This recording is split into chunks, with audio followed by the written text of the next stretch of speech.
You know, in the business world today, there's really only one constant, and that's change.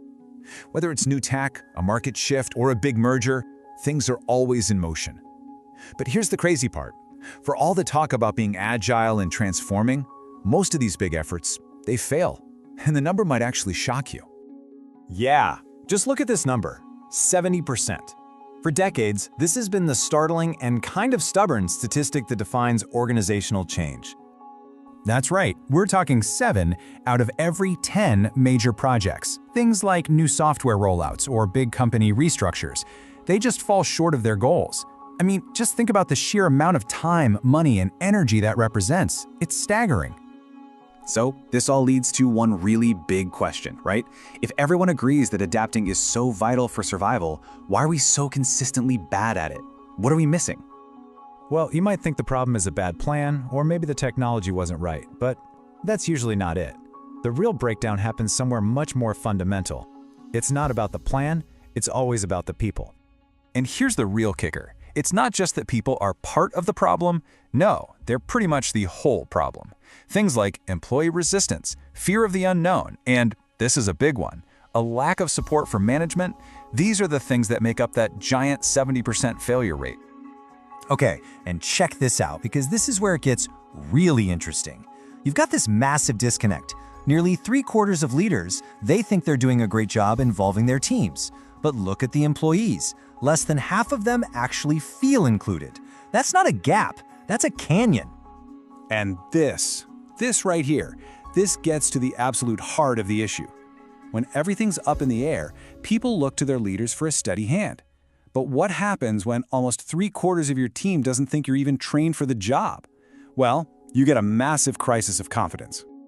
Okay, so if we've identified the villain of our story, poor leadership, then who's the hero? Well, that's what we call the change-capable leader. And this isn't just any manager. This is a leader with a very specific and very powerful set of skills. This is the kind of leader who doesn't see resistance as a roadblock. They see it as a conversation that needs to happen. They bring clarity when everything feels chaotic, and they know how to get their team to not just go along with the change, but to actually believe in it. I mean, look at the difference here. It really couldn't be more black and white. Poor leadership just creates confusion and fear, and that's a direct path to failure. But a strong leader, they create clarity, they get buy-in, and that is what paves the road to success. And just so we're clear, this isn't some mid-level manager problem. We're talking about the very top. The ability to lead change is a make-or-break skill. Nearly 1/3 of CEOs who get fired, it's because they fumbled a major transformation. The stakes are just incredibly high. All right, so what does it actually take? What's inside this modern leader's toolkit that makes them so effective? Let's break down those essential skills. First things first, you've got to see the big picture. A great leader knows how to communicate a clear vision, and not just the what, but the all-important why. Of course, that vision needs a solid plan to bring it to life, and the leader needs the personal resilience to handle the inevitable bumps in the road. But look, a brilliant strategy is totally useless if you can't bring your people along with you. This second part of the toolkit is arguably even more important. It's all about emotional intelligence, having the empathy to get that change is hard for people, fostering real collaboration so everyone feels heard, and influencing people to earn their trust, not just demand their compliance. Now, leaders like this aren't just born, they are forged. And becoming this kind of leader, well, it's not something you learn in a one-day workshop. It really is a continuous journey. Think of it like a continuous cycle. It starts with formal training, learning the models. Then you have to practice those skills in a safe space, like a workshop. From there, personalized coaching really helps dial things in. But the most important part is getting out there and applying it on the job, in the real world. And then that experience feeds right back into your growth. And that part, the coaching and mentoring, it's absolutely critical. I mean, look at this research from Harvard Business Review Analytics Services. An overwhelming 88% of executives say that this kind of personalized guidance is where the real value is. It's what turns theory into action. So, let's talk about the payoff. What happens when a company actually gets this right and invests in building a whole team of change-capable leaders? Well, the results are pretty significant.